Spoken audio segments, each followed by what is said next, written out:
be real with yourself going into the new year. There's no way that you're going to be able to accomplish these goals by faking it. You can't fake it till you make it with this. There's no way you're going to lose 20 pounds in a day. Like, as much as we want to feel like we're skinny tomorrow, it's not happening, sis.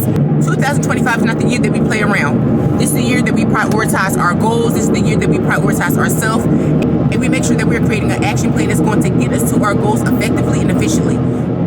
It is a new year, a new season, and everyone is in the process of making resolutions, making goals. However, no one sits down and takes the opportunity to actually write out a plan of action on how we plan on achieving all of these things. So today I'm going to talk about 5 ways that you can realistically accomplish all of your New Year's resolutions, all of your goals going into the new year, and I'm going to share with you my personal tips and tricks. Welcome back to the channel. If you're new here, you've never seen my face before, I'm ChimereNicole. Welcome. So I want to talk to you guys about accomplishing goals, setting realistic expectations going into the new year, on how you plan on achieving all of these things that you have wrote and thought about for the new year. We all have visions of grandeur, especially me. And of course, I have an extensive list of all of the things that I personally want to achieve this year. But I want to be realistic in how I achieve these goals and be really systematic in how I plan on tackling each goal. So let's jump into the first way I think is going to be helpful for you to achieve your goals this year. We all know that a goal without a plan is a waste of time. And so in order for us not to waste our time, one of the best ways that I find that we can accomplish our goals is by compounding them. I'm a firm believer that small, actionable steps each and every day are going to help you achieve the larger goal overall. So with that, I like to compound, just like money. 10 cents here, 20 cents here, it adds up to that dollar.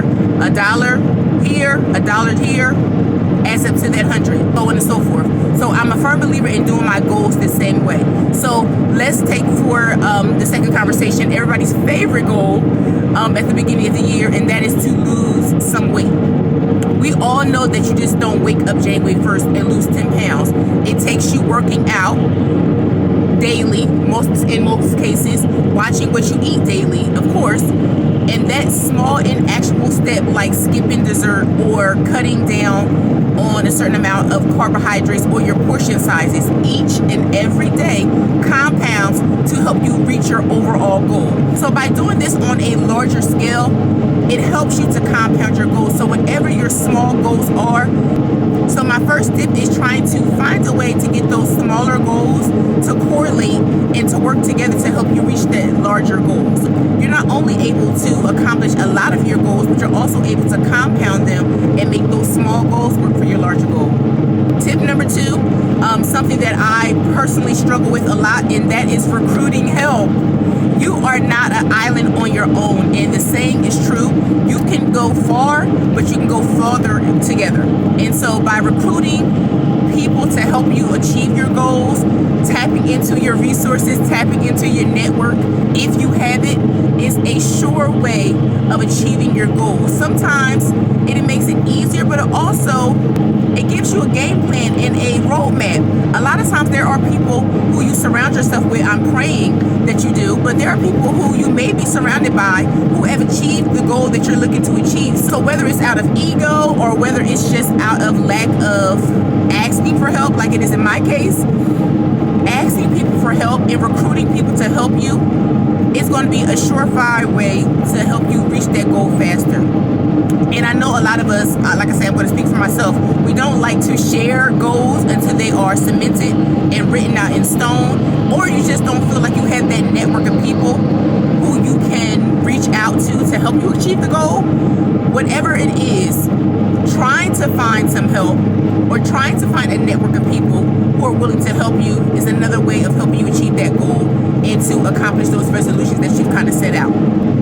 Tip number 3 is something I kind of feel is self-explanatory, but I feel like the reason it doesn't help us to achieve our goals is because we're not realistic. Honestly, we set these, again, something I also struggle with too, but we set these unrealistic expectations, or the timeline is not realistic. There's no way you're going to, let's use our other example. There's no way you're going to lose 20 pounds in a day. Like, As much as we want to feel like we're skinny tomorrow, it's not happening, sis. So we have to be realistic with our goals and be realistic more so with our timelines of our goals. It's not that the goal is too big and that we can't achieve it. It's the timeline in which we think that we're going to achieve it, and also the action plan that we have behind that goal that makes it unrealistic. Again, if your plan on losing 20 pounds is by starving yourself, that's unrealistic. You see what I'm saying? So be realistic in your goals, be realistic in your timeline for your goals, but also be really realistic and have a true conversation with yourself on how you want to actually achieve that goal, and if you plan on being able to stick with whatever that game plan is for the allotted amount of time in order for you to do that. You got to be real with yourself going into the new year. There's no way that you're going to be able to accomplish these goals by faking it. You can't fake it till you make it with this. If your goal is something that you really want to achieve and you have it on your heart to make it happen, you got to be real with yourself. You got to. And also a mini tip that I want to share with you guys is a lot of times we make goals and stuff and we say, oh, I'll start tomorrow. Oh, I'll do that a little bit later on today. One thing that's going to deter you from reaching your goals this year is by having the mindset that you can do it tomorrow. Tomorrow is not promised. Why do we put off doing things later when we can do it now? Like, just do it now. Again, it can be something really small like, oh, I'm going to take my walk later after I watch TV. No, do it now. The TV not going nowhere. You know what I'm saying? You have to prioritize yourself. And that is also another reason why we don't really meet our goals every year, is because we don't prioritize them. Let's be 100. We put a lot of things and a lot of people in a lot of situations before what it is that we want to do. And then we get to, November, December, and we feel like we haven't accomplished anything because we've helped other people accomplish their goals. We put other people's priorities in front of what it is that we want to do. 2025 is not the year that we play around. This is the year that we prioritize our goals. This is the year that we prioritize ourselves, and we make sure that we're creating an action plan that's going to get us to our goals effectively and efficiently. We don't got time to waste. Tip number 4 is something that I think is also going to help you along your journey, and it's just to be flexible. I talked about this in a previous video, but goals can change over time. Although we have our resolutions and we have a lot of things that we want to accomplish, sometimes the goal and the why behind the goal can change. But being flexible in the goal itself, but also in the way that we achieve the goal, is definitely necessary. We have to give ourselves a little more grace, not be so regimented, because trying to be so structured doesn't allow that flexibility.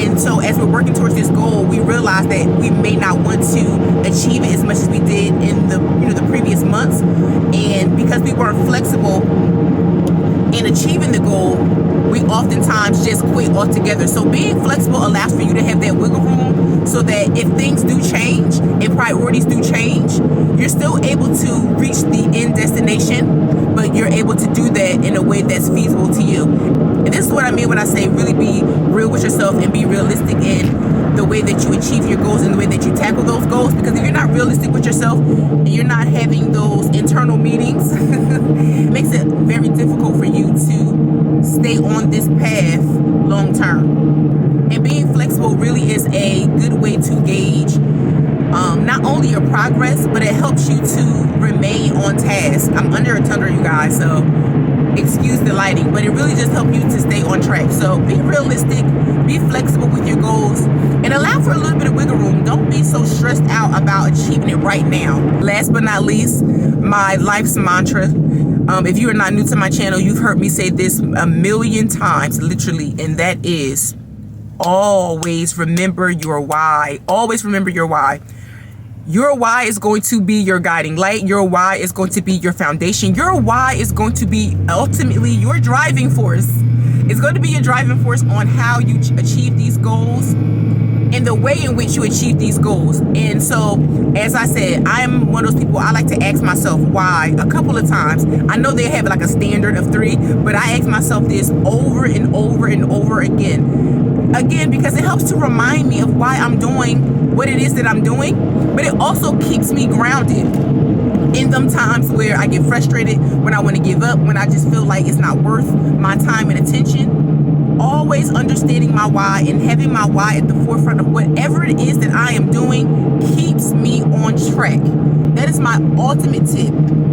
Everybody should know their why. For every single goal that is on that list, every single goal, every single resolution that you write out and you think of and you conjure up, you should always have a why.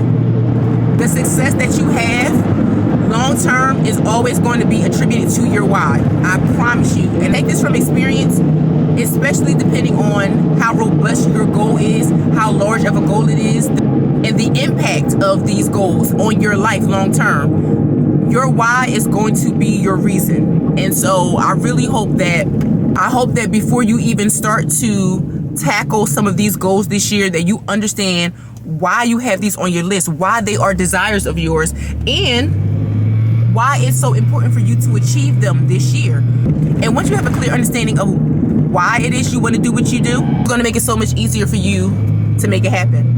So that's it, guys, for today's video. I hope you guys enjoyed. If you did, don't forget to smash that thumbs up button. Y'all know it's going to help my channel, girl. Hey, y'all. As always, don't forget to subscribe, because I'm going to be filming daily videos for the next 21 days as I tackle my personal goals of being consistent, being authentic, and showing up as the best version of myself. So thank you so much, you guys, for watching, and I will see you guys in the next video.